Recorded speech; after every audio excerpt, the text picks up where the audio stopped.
Good evening. Thanks for joining us. I'm Dustin Lukey. Venues like wedding barns are growing in popularity, but they're facing some new challenges in Wisconsin when it comes to alcohol. The challenges that some say could threaten to shut down their business entirely. News 19's Chandler Brindley is here with reaction and a closer look at this new law. Chandler? Dustin, Governor Tony Evers signed into law Wednesday a bill that will require wedding barns to sell or allow alcohol to get a permit or alcohol license to operate legally. I spoke with a former farmer who changed career paths to keep his business afloat, and now this could change all of that. Born and raised here. I was a dairy farmer with my dad for 30 years, and then, like many farms, it was the end of the 100-year history of milking cows. Like many around the Coulee region, Greg Schaff grew up living the Wisconsin dream, carrying on the legacy of the family farm.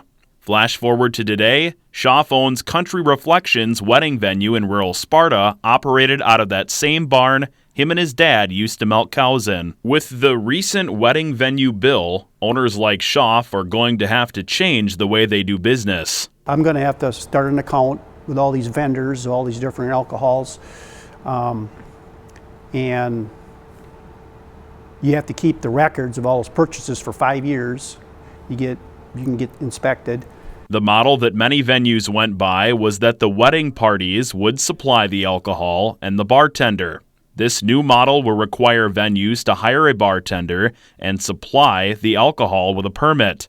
Schaff says the way it will be now might cause problems. I know one of the big issues is that a lot of places won't be able to get one, and it's going to severely impede how much business they can do. Deputy Counsel for the Wisconsin Institute for Law and Liberty, Lucas Weber, agrees with Schaff. I think a number of them will shut down, which is unfortunate. I think there certainly will be legal challenges to the new act as it was put forward, and some of these restrictions that were put on there.